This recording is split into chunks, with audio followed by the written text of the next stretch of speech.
Monsieur Alain Gomis, bonjour. Bonjour. Vous êtes avec la DSN TV. Vous êtes aujourd'hui présent ici pour l'ensemble de vos rôles ou de votre contribution dans le développement du cinéma africain. Qu'est-ce que ça vous fait aujourd'hui d'être primé par l'association Sunset? Bon, c'est un grand honneur. C'est un grand honneur parce que, comme je disais, en plus dans ce lieu, le bâtiment Lucien Page, ici à la résidence universitaire, c'est un lieu où j'ai passé beaucoup de temps.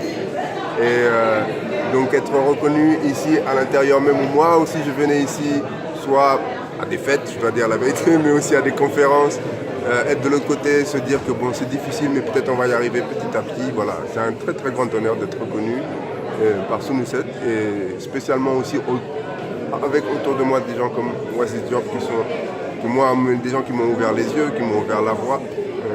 Maxila qui était là, et que le prix soit remis aussi par Aïssa Maïga. Bon, pour moi, ça me fait chaud au cœur. Parlez-nous un peu de votre actualité en ce moment. Qu'est-ce que vous préparez en ce moment, votre actualité cinématographique? Bon, actuellement, on travaille sur plusieurs projets.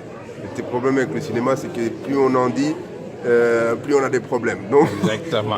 Je dis que c'est en route, on travaille en tout cas au prochain film. Voilà, pour ceux qui ne vous connaissent pas, vous avez déjà été primé sur plusieurs festivals, notamment le Festival de Berlin. Est-ce que vous pouvez nous parler? Qu'est-ce que ce film, en tout cas cette récompense a apporté, entre autres sur votre combat de tous les jours dans votre travail? Bon, je dois dire que les prix qui ont été pour moi les plus forts, c'était les prix du FESPACO, qui est le plus grand festival de cinéma panafricain. Et c'est vraiment les deux prix en 2013 pour le film qui s'appelait Tay et en 2017 pour ce film Félicité.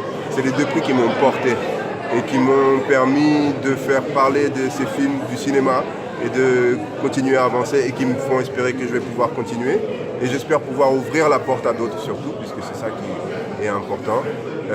D'ailleurs, je voudrais dire que dans la semaine du 9 avril, on fait un atelier de cinéma à Ziguinchor. Donc on continue d'essayer de construire des choses. Le plus important, c'est d'essayer de construire petit à petit une certaine base solide dans le cinéma sénégalais et africain. Pour finir, en tout cas, un mot sur la disparition d'un grand cinéaste, en tout cas réalisateur, Idrissa Ouédraogo, burkinabé. Ouais. Un mot pour lui, dans ce qu'il a contribué. Apparemment, vous le connaissez aussi, donc un mot pour lui. Idrissa, c'est un des réalisateurs, un des premiers réalisateurs à avoir été reconnu comme ça aussi internationalement. Un petit peu après Souleymane Cissé et bien sûr Sembène Ousmane. Mais il a fait partie de ceux qui ont continué ce chemin. Il faisait partie de la génération après la génération des anciens, des Paulin Vieira, etc. C'est ceux qui ont repris le flambeau et qui l'ont mené encore un pas après. Et c'est le premier qui m'a produit.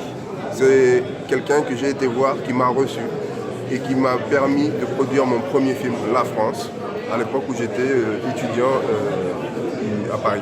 Et donc, non seulement il a été important pour le rayonnement du cinéma africain d'une manière générale, mais à titre personnel, c'est quelqu'un qui m'a permis de mettre le premier pied dans le cinéma. Donc je lui dois beaucoup et sa disparition m'a beaucoup touché.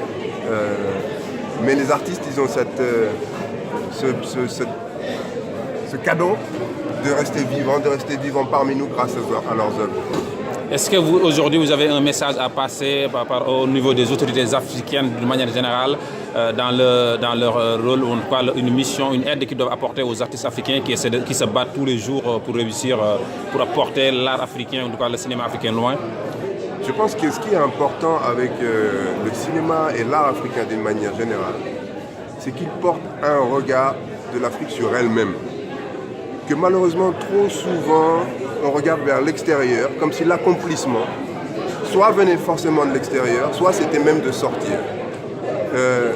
Le cinéma et l'art africain, il faut pouvoir le regarder parce que si on ne construit pas, si la valeur des choses n'est pas construite sur le continent elle-même, elle sera récupérée comme toujours par l'extérieur. Et aujourd'hui, les plus grands artistes africains, les plus grandes œuvres des artistes africains, encore aujourd'hui, sont possédées souvent à l'extérieur, en Europe, aux États-Unis, etc. Ce sont eux qui reconnaissent les premiers la valeur des plus grands artistes africains. Et aujourd'hui, il faut qu'il y ait une sorte d'investissement, y compris des privés, ceux qui ont les moyens, qu'il arrête de penser seulement qu'avoir les moyens, c'est permettre d'acheter des choses de l'extérieur, c'est aussi valoriser la culture, c'est aussi valoriser toutes ces entreprises et même les communautés sur place. Encore juste une dernière question. C'est que certainement ou normalement vous avez vu le film Black Panther. Qu'est-ce que ça vous inspire ou quelques mots sur tout ce engouement de la communauté afro d'une manière générale voilà, sur ce film? Bon, je pense que c'est une très bonne chose dans la mesure où on est dans une période où il y a une sorte de rayonnement dont il faut pouvoir profiter. Deuxièmement, après, il faut quand même que ce genre de film puisse être fait à l'intérieur de l'Afrique. Aujourd'hui, l'image de l'Afrique doit être construite à l'intérieur de l'Afrique. Si Black Panther est une bonne chose, ce qui est une mauvaise chose, c'est que cette image a été construite dans les studios américains. Et qu'aujourd'hui, il est important que les Africains prennent la parole eux-mêmes et construisent leur propre image. C'est vraiment une chose qui est extrêmement importante. Merci beaucoup, M. Alain Gomis. Merci beaucoup. Merci à vous.